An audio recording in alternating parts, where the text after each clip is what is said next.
డబ్బు, అనారోగ్యం, ఉద్యోగం, వ్యాపారం అప్పులతో బాధపడుతున్నారా? వెంటనే ఈ వెబినార్ లో జాయిన్ అవ్వండి.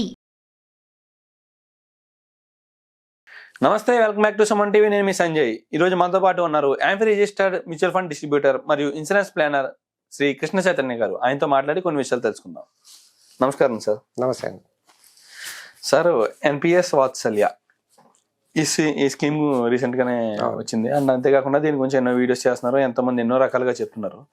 కొంతమంది ఏ విధంగా చెప్తున్నారంటే, అంటే ప్రముఖులే చెప్తున్నారు, కొంతమంది బాగుంది స్కీమ్ మంచిదే పెట్టచ్చు అని, కొంతమంది దీని వల్ల ఉపయోగం లేదు, అసలు ఇందులో ఇన్వెస్ట్ చేయడం వేస్ట్, మ్యూచువల్ ఫండ్స్ లో పెట్టడం బెస్ట్ అని చెప్పేసి కొంతమంది అంటున్నారు. అసలు ఏంటి ఈ స్కీమ్, అసలు ఎన్పిఎస్ వాత్సల్యలో ఉన్న బెనిఫిట్స్ ఏంటి, దానివల్ల ప్రాబ్లమ్స్ ఏంటి, అసలు అందులో ఇన్వెస్ట్ చేయొచ్చు అంటారా లేకపోతే వేస్ట్ అంటారా? అసలు ఈ అపోహల మధ్య చాలా మంది నలుగుతున్నారు, అటు ఇటు. ఏంటంటారు? పెట్టచ్చు అంటారా, పెట్టకూడదు అంటారా? అందులో సార్, ఏ స్కీమ్ అయినా గవర్నమెంట్ డిజైన్ చేసేటప్పుడు కొన్ని వర్గాల వాళ్ళు, అంటే కొంత టార్గెట్ ఆడియన్స్ అంటాం అనుకోండి, లేదా టార్గెట్ సెగ్మెంట్స్ అంటారు, వాళ్ళని బేస్ చేసుకుని స్కీమ్స్ రిలీజ్ చేస్తారు సార్.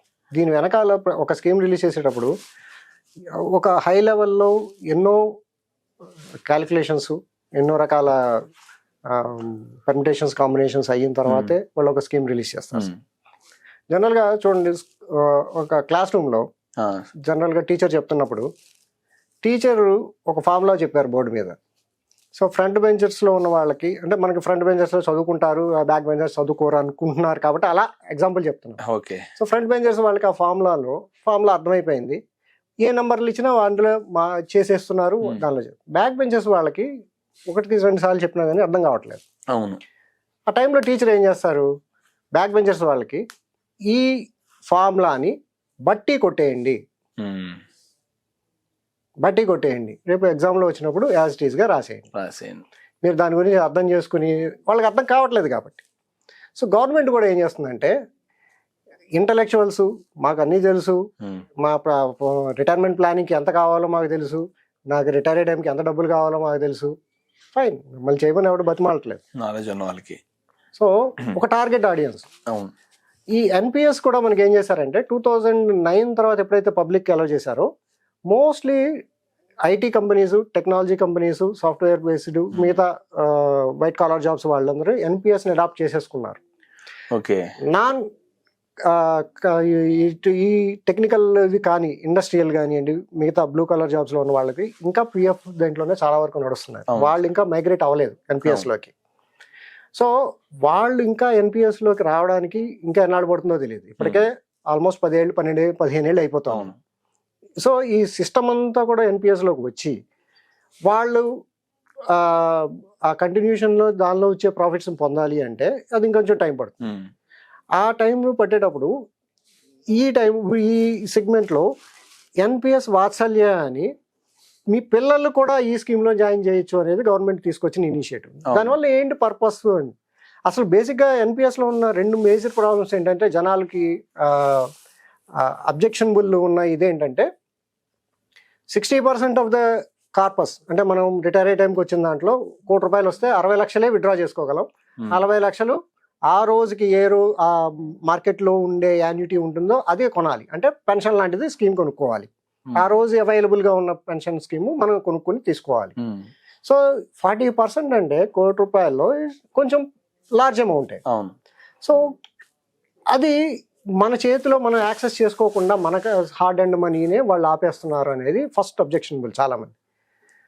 లాస్ట్ ఇయర్ పిఎఫ్ఆర్డిఏ, మనకి ఎన్పిఎస్ రెగ్యులేటరీ బాడీ అనేది PFRDA, pension fund regulatory development authority. దాని కింద మనకి ఇండియాలో దగ్గర 9-10 ఫండ్ హౌసెస్ ఉన్నాయి. ఈ పర్టికులర్ ఎన్పిఎస్ని మానిటర్ చేసేవి కాదు, ఇన్వెస్ట్ చేసేవి. దానిలో ఒక ఫండ్ మేనేజర్, ఒక సిఇఓ గారిని ఒక మీటింగ్లో కలవడం జరిగింది. సో సేమ్ క్వశ్చన్స్ అడిగాం, సార్ 40% మీరు అట్టి పెట్టేస్తున్నారు, అది ఖచ్చితంగా మీరు దాన్ని వాళ్ళు పెన్షనే కొనాలని చెప్తున్నారు, దానిలో ఏంటి లాజిక్? ఎస్ అన్న, మీరు చెప్పింది కరెక్టే. ఇప్పుడు మేజర్ గా అందరూ అడిగి క్వశ్చన్ కూడా అదే సార్. అవునండి. ఇప్పుడు మెచ్యూరిటీ అమౌంట్ లో 40% ఆపేస్తున్నారు. ఇప్పుడు మ్యూచువల్ ఫండ్ లో లిక్విడిటీ ఉంది కదా, ఎంతైనా తీసుకోవచ్చు. అండ్ అంతేకాకుండా మీరు అండ్ ఎన్పిఎస్ లో యావరేజ్ రిటర్న్స్ కూడా చూసుకుంటే 12% అంటున్నారు చాలా మంది. అవునండి.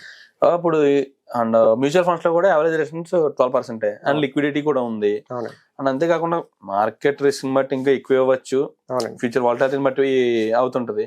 మరి అలా చూసుకుంటే ఎంఎఫ్డి కదా బాగుంది, మ్యూచువల్ ఫండ్స్ కదా బాగుంది అని అంటున్నారు. అవునండి. దానికి మీ సమాధానం? అదే సార్, ఇప్పుడు నేను ఇదే సేమ్ క్వశ్చన్ ఆయన అడిగితే వాళ్ళు చెప్పే ఆన్సర్ ఏంటంటే గవర్నమెంట్ ఎలా ఆలోచిస్తుంది అంటే, ఇందా చెప్పాను బ్యాంక్ బెంచర్స్ గురించి, పిఎఫ్లో కానివ్వండి, మ్యూచువల్ ఫండ్స్లో కానివ్వండి, దేనిలో అయినా మీకు ఎప్పుడైతే లిక్విడిటీ అలౌ చేస్తున్నాడో మీరు మొత్తం డబ్బులు బయటికి తీసేయచ్చు. మొత్తం డబ్బులు బయటికి తీసేస్తే మీరు రిటైర్ అయ్యే టైంకి తీస్తారు. అవి తీస్తే ఏం చేస్తారు? ఇల్లు కొనడమో, పొలం కొనడమో, లేదా స్థలం కొనడమో, పిల్లలకో ఏదో చదువులకో, లేకపోతే పిల్లల పెళ్లిళ్ళకో ఏదో దానికి వెళ్ళిపోతాయి. మీరు రిటైర్మెంట్కి చేసినవి మీకు రూపాయి కూడా లేకుండా బయటికి వెళ్ళిపోతాయి. మీరు పాత సినిమాలు చూడండి, సేమ్ స్టోరీ మళ్ళీ రిపీట్ అవ్వచ్చు. ఎందుకంటే ఎప్పుడైతే కంబైన్ ఫ్యామిలీస్ పోయి న్యూక్లియర్ ఫ్యామిలీ స్టార్ట్ అయిపోతే మీరు వచ్చిన డబ్బులు మొత్తం మీరు తీసేసి ఊడ్చేసి బయటకు పంపించేస్తే ఏమిటి మరి నెక్స్ట్ పరిస్థితి? అది ఇంటలెక్చువల్స్ ఇప్పుడు అదే అన్నాను, మీకు బాగా తెలివితేటలు ఉన్న వాళ్ళ గురించి ఆలోచించక్కర్లా, వాళ్ళకి తెలివితేటలు ఉంటాయి. ఇవన్నీ సెంటిమెంటల్స్ ఎప్పుడు middle class, lower middle class వాళ్ళకే ఉంటాయి, ఎమోషన్స్ మీద ఉంటారు. సో వాళ్ళకి ఒక డబ్బులు కనపడితే ఫస్ట్ వెళ్ళిపోతాయి బయటికి. వీళ్ళు రోజు మళ్ళీ గవర్నమెంట్ అంకో చూడాలి, లేకపోతే ఇప్పుడు పెన్షన్ స్కీమ్స్ గవర్నమెంట్ కి ఎంత బర్డెన్ అవుతున్నాయి సార్ అవి. ఆటోమేటిక్ గా తల్లిదండ్రులు సేవ్ చేస్తున్నారంటే పిల్లలకు అమౌంట్ మీద ఖచ్చితంగా ఉంటది. అంటే నాకు వచ్చేదే కదా, ఎప్పటికైనా నాకు వచ్చేది కదా, అంటే తప్పుగా కాదు, అంతే, నిజమే అండి. అది ఇప్పుడు నా అవసరానికి ఇవ్వకపోతే ఎందుకు దాస్తారు వాళ్ళని, సంథింగ్ ఏదో అవసరం అవుతుంది, అమౌంట్ చూసి బిజినెస్ పెట్టాలనిపిస్తుంది. ఇప్పుడు సంథింగ్ అది ప్రాఫిటబుల్ లాస్ తర్వాత పక్కన పెడితే విత్డ్రా చేయడానికి చాలా రీజన్స్ ఉన్నాయి మీరు అన్నట్టు. విత్డ్రా అయిపోతున్నాయి సార్. సింపుల్ ఎగ్జాంపుల్ చూసుకుంటే ఎమోషన్. ఖచ్చితంగా సార్, పేరెంట్స్ కి ఆ టైంలో పిల్లల మీద ఎమోషన్స్ హై రేంజ్ లో ఉంటాయి. సో గవర్నమెంట్ ఏమంటుంది, ఇప్పుడు లాస్ట్ వాళ్ళ డేటా ఏంటి, ఏ పిఎఫ్ అమౌంట్ కూడా పెన్షన్ లోకి వెళ్ళట్లేదు. అంటే వాళ్ళు విత్డ్రా చేస్తే వాళ్ళు ఏమి పెన్షన్ స్కీమ్స్ లాంటివి ఏమి కొనుక్కోవట్లేదు, వాళ్ళు మొత్తం వెళ్ళిపోతున్నాయి. సో ఇది వాళ్ళ గురించి. మీరు డౌన్ ది లైన్ ఆలోచించండి. ఇప్పుడు రేపొద్దున మనకి జపాన్ లాంటి కంట్రీస్ లో ఏజ్ ఓల్డ్, ఇందాక మన లాస్ట్ టైం ఒక దీంట్లో మాట్లాడుకున్నాం, మనకి లైఫ్ స్పాన్ పెరిగే కొద్దీ మీరు ఖచ్చితంగా మీకు ఒక రెగ్యులర్ ఇన్కమ్ రావాల్సిన చోట మీ దగ్గర ఒక రూపాయి కూడా మిగిల్చుకోకుండా ఏ ఒక రెగ్యులర్ ఇన్కమ్ వచ్చే అవకాశం లేకుండా మొత్తం ఖాళీ చేసేస్తే ఏంటి పరిస్థితి? ఇంకో జపాన్ అయిపోతుంది. జపాన్ అయితే ప్రాబ్లం ఏంటి, జపాన్ లో గవర్నమెంట్ కి బర్డెన్, ఇక్కడ ఎవరికి బర్డెన్? గవర్నమెంట్ కి ఏం సంబంధం లేదు కదా, పిల్లలా పట్టించుకోరు, మీ దగ్గర రూపాయి లేదు. ఏం జరుగుతుంది అప్పుడు అలాంటి టైంలో పరిస్థితి? సో గవర్నమెంట్ ఏం చేస్తుందంటే ఇలాంటి వాటి కోసం రెస్ట్రిక్టెడ్గా, అదే చెప్పాను, రెస్ట్రిక్టెడ్గా కొంత అమౌంట్ మీకు పెన్షన్ రావాల్సిందే అనే కాన్సెప్ట్లోనే వాళ్ళు అలౌ చేశారు. వాళ్ళు అదే ఫండ్ హౌస్ సిఇఓస్ కూడా అవే చెప్తున్నారు. 40% అనేది కేవలం ఇలాంటి వాటి కోసమే. సో బాగా తెలివితేటలు ఉన్న వాళ్ళు ఈ ఎన్పిఎస్ గురించి ఆలోచించక్కర్లేదు సార్. వాళ్ళకి ఆల్రెడీ క్యాలిక్యులేషన్స్ ఉంటాయి, వాళ్ళకి అక్కర్లేదు. ఎవరైతే middle and lower middle class, average కేటగిరీలో ఉంటారో వాళ్ళకి పెన్షన్స్ కంపల్సరీగా ఒక ప్యాసివ్ ఇన్కమే జనరేట్ అవ్వాలి. సరే సార్, ఇప్పుడు మీరు చెప్పిందంతా బాగానే ఉంది. ఇప్పుడు ఎలాగంటే ఒక ఎమోషన్ ఇవన్నీ కంట్రోల్లో ఉంచుకొని ఇన్వెస్ట్ చేయడం కష్టం కాబట్టి ఇందులో పెట్టచ్చు. ఇందులో పెట్టడం వల్ల మన రిటైర్మెంట్ సేఫ్గా ఉంటుంది. మన రిటైర్మెంట్లో మనం ఏ విధంగా అంటే నష్టపోకుండా, ఇబ్బందులు పడకుండా, పిల్లల ఎమోషనల్కి బలయ్యి వాళ్ళకి ఈ విత్డ్రాలు చేయకుండా ఉంటామని చెప్పేసి అంటున్నారు. మరి ఇప్పుడు ఇన్ఫ్లేషన్ చూసుకుంటే, ఇప్పుడు ఇన్ఫ్లేషన్ పెరిగిపోతుంది రోజు రోజుకి. ఫ్యూచర్లో 7 కోట్లు 7 లక్షలతో సమానం. అంటే ఆ 30 ఏళ్ళ తర్వాత, 40 ఏళ్ళ తర్వాత ఈ 7 కోట్లు ఇప్పుడు 1000 రూపాయలు ఇన్వెస్ట్ చేస్తే మెచ్యూరిటీ అమౌంట్ 7 కోట్ల వరకు వస్తా అంటున్నారు. ఆ 7 కోట్లు 7 లక్షలతోనే సమానం. ఆ టైంలో ఆ డబ్బులతో మీరు ఏం చేస్తారు ఆ సమయంలో? దానివల్ల మీకు యూజ్ ఉండదు కదా అంటున్నారు. మరి దానికి మీ సమాధానం? ఇప్పుడు పెన్షన్, ఇప్పుడు మనం రిటైర్మెంట్ లో హ్యాపీగా ఉండాలి, మనం ఖర్చు పెట్టుకోవడానికి డబ్బులు ఉండాలని చెప్పేసి ఈ ప్లాన్ స్టార్ట్ చేస్తున్నాం. కానీ అప్పుడు సరిపోని డబ్బులతో రిటైర్మెంట్ ప్లానింగ్ ఎలాగా? అవునండి, మంచి క్వశ్చన్ సంజయ్ గారు. దీన్ని 2 రకాలుగా చూడాలండి. ఇది పిల్లలకి ఇప్పుడు మనం 0 ఏజ్ నుంచి వాత్సల్య తీసుకొచ్చిన కాన్సెప్ట్ ఏంటంటే 0 ఏజ్ నుంచి వాళ్ళకి ఇన్వెస్ట్మెంట్ చేసి వాళ్ళ తరఫున 18 ఏళ్ళు వచ్చిన తర్వాత దాన్ని బేసిక్ ఎన్పిఎస్లోకి ట్రాన్స్ఫర్ చేసేస్తారు, టైర్ 1లోకి. అంటే మనం విత్డ్రాస్ ఏం చేయము, అదే కంటిన్యూ చేస్తాం అనుకున్న పరిస్థితుల్లో. సో అక్కడి నుంచి ఒక 4-5 ఏళ్లలో వాళ్ళు సపోజ్ పిల్లలు ఉద్యోగాలకు వెళ్తారు అనుకుందాం. ఉద్యోగాలకు వెళ్తే వాళ్ళు ఎన్పిఎస్లో కంటిన్యూ చేస్తారు. సో ఇక్కడ ఏమవుతుందంటే మనకి అవైలబుల్గా ఉన్నప్పుడు సపోజ్ నెలకు 1000 రూపాయలు 1500 మామూలు బేసిక్ స్ట్రక్చర్ కోసం చెప్తున్నాం. మీరు ఎంత కట్టాలి అనేది వాళ్ళు ఏం చెప్పలేదు, ఇంత కట్టమని చెప్పట్లేదు. సో 1000 రూపాయలు అనేది ఒక క్యాలిక్యులేషన్ కోసం చెప్పిన స్టోరీ. కానీ ఈ 1000 రూపాయలే కడదాం అనుకుందాం. సపోజ్ 20 ఏళ్ల తర్వాత ఆ పిల్లాడిగో లేదా పిల్లలో జాబ్లో జాయిన్ అయ్యేటప్పటికి మీరు ఒక స్కీమ్ వాళ్ళకి ఏం చెప్తున్నారంటే 20 ఏళ్ల పాటు ఒక స్కీమ్ కడితే దానిలో ఎంత కాంపౌండింగ్ అయ్యింది, చక్రవడ్డీ కాంపౌండింగ్ అనేది చాలా ఇంపార్టెంట్ ఇష్యూస్. అది దానివల్ల మనకి యావరేజ్గా మనకి రఫ్లీ అరౌండ్ 11-12% మనకి ఎన్పిఎస్ జనరేట్ అవుతుంది అనుకుంటే 20 ఏళ్ళకి వచ్చేటప్పటికి వాళ్ళకి ఎంత కార్పస్ జనరేట్ అయింది అనేది ఒక క్లారిటీ వస్తుంది ఆ రోజుకి. వాళ్ళ కోసం మనం దాచమని చెప్పట్లా, వాళ్ళకి కాంపౌండింగ్ చేయడం వల్ల అలవాటు చేస్తే ఇప్పుడు 20 ఏళ్ళు జాబ్కి వచ్చేటప్పటికి వాళ్ళకి ఒక 40 లక్షలు 30 లక్షలు 25 లక్షలు ఒక కార్పస్ రెడీగా ఉంటే దాన్ని అక్కడి నుంచి నెక్స్ట్ లెవెల్కి తీసుకెళ్ళడానికి మనం ఒక మార్గం చూపిస్తాం. దానిలో 40% రాదు కరెక్టే, కానీ మీరే దాన్ని క్యాలిక్యులేషన్లో వాళ్ళకి ఆ టైంకి ఒక క్యాలిక్యులేషన్ అర్థమైపోతుంది ఎంత పెట్టుకోవచ్చు అనేది. మనం 7 కోట్ల గురించి ఎందుకు ఆలోచిస్తున్నాం? వీళ్ళు ఉద్యోగాలు చేస్తే 1000 రూపాయలు ఎందుకు పెడతారు? 5000 పెడతారు, 10,000 పెడతారు. వాళ్ళకి 14% ఆఫ్ ద బేసిక్ అలౌడ్ కాబట్టి వాళ్ళు అంత పెట్టుకుంటారు. ఇంకా ఎక్కువ ఉంది టైర్ 2లో మిగతా అమౌంట్ కూడా ఇన్వెస్ట్ చేసుకుంటారు. సో ఒక రిస్ట్రిక్టెడ్గా ఖచ్చితంగా ఇన్నాళ్ళు కట్టాలి కాబట్టి కాంపౌండింగ్ మీకు 60 ఏళ్ల కాంపౌండింగ్ గురించి ఆలోచిస్తే 100-150 కోట్ల గురించి ఎందుకు ఆలోచించట్లేదు?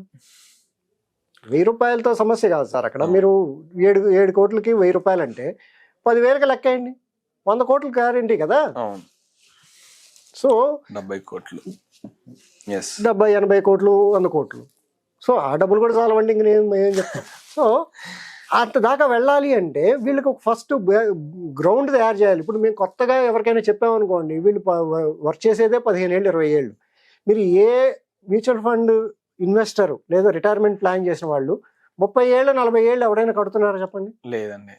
సో గవర్నమెంట్ ఏం చేస్తున్నారు, రిస్ట్రిక్టెడ్గా అయినా మీ చేత కట్టిస్తే ఒక స్టేజ్ తర్వాత మీకు ఆ కాంపౌండింగ్ దానిలో ఉండే వాల్యూస్ అర్థమవుతాయి, ఆ నెంబర్స్ అర్థమవుతాయి. 100 కోట్ల గురించి ఇవాళ కూర్చొని మాట్లాడడం అంత చాలా ఎగ్జార్బెంట్గా ఉంటుంది. 100 కోట్లు వస్తాయి ఏదో చెప్తున్నారు అనిపిస్తుంది.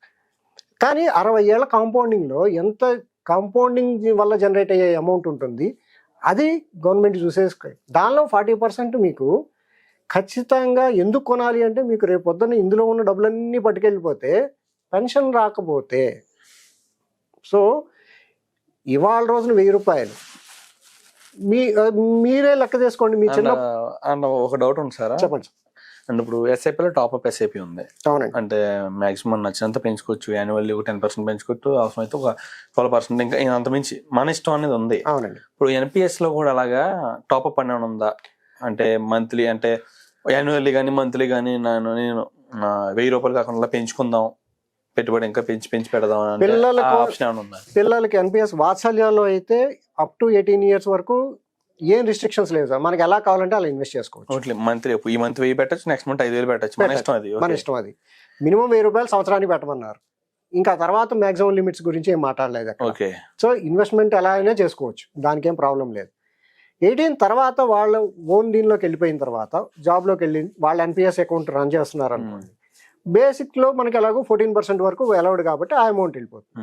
అంతకు మించి ఎక్కువ చేయాలనుకుంటే టైర్ 2లో ఇన్వెస్ట్ చేసుకుంటాం. మనకి ఎన్పిఎస్ లో 2 ఉంటాయి సార్, టైర్ 1 టైర్ 2. టైర్ 1 అనేది మనకి కంపల్సరీ ఇప్పుడు మనం మాట్లాడుతుందంతా టైర్ 1 గురించి. టైర్ 2 కూడా సిమిలర్ గానే ఉంటుంది, బట్ ఇది ఎప్పుడు కావాలన్నప్పుడు విత్డ్రాబుల్ చేసుకునే అమౌంట్. ఓకే. సో మీరు దానికి ప్యారలల్ గా టైర్ 2 రన్ చేసుకోండి. టైర్ 2 రన్ చేయాలంటే ఖచ్చితంగా టైర్ 1 ఇన్వెస్ట్మెంట్ ఉండాలి. డైరెక్ట్ గా టైర్ 2 ఇన్వెస్ట్ చేద్దాం అంటే పాసిబుల్ కాదు. అందులో ఉంచుకోండి, బ్యాలెన్స్ అమౌంట్ టైర్ 2లో చేసుకోండి. టైర్ 2లో మీరు కావాలన్నట్టు మీరు అన్నట్టు 10 ఏళ్ళ తర్వాత 20 ఏళ్ళ తర్వాత మీరు డబ్బులు కావాలంటే అందులోంచి విత్డ్రా చేసుకోండి. సో అబ్సల్యూట్ గా ఈ స్కీమ్ బాగాలేదు అని కాదు సార్, ఆ స్కీమ్ ని మనం ఎలా అడాప్ట్ చేసుకుంటామని గవర్నమెంట్ ఇంటెన్షన్స్ మనం అర్థం చేసుకుంటే చాలు. వాళ్ళది మంచిదా చెడ్డదా అని చెప్పట్లేదు అక్కడ. ముఖ్యంగా నాకు ఒకటి అర్థమైంది, ఈ స్కీమ్ వల్ల మనకి ఇన్వెస్ట్మెంట్ డిసిప్లిన్ పెరుగుద్ది. ఎగ్జాక్ట్లీ. అండ్ అంతేకాకుండా మన రిటైర్మెంట్ మీద మనకు ఒక ఐ మీన్ పట్టు అని ఇవన్నీ అన్నకు సరిపోగానండి. అది ఎలాగంటే మన సేఫ్టీని ఒక basic గవర్నమెంట్ idea. బాధ్యతగా తీసుకొని ఒక బేసిక్ ఐడియా. చేస్తుంది అనుకోవచ్చు. ఎస్ అంతే. అండ్ మనకి బాధ్యత ఈ వయసులో ఉండొచ్చు, ఫ్యూచర్ లో ఎమోషనల్స్ దాన్ని క్రాక్ చేయొచ్చు. కరెక్ట్. అప్పుడు మన పరిస్థితి అవును సార్. yes. ఆ బాధ్యత అందరినీ స్కీమ్ రూపంలో మన గవర్నమెంట్ తీసుకుందంటారు. అంతే సార్, ఖచ్చితంగా. Thank you very much sir. Be patient, be wealthy.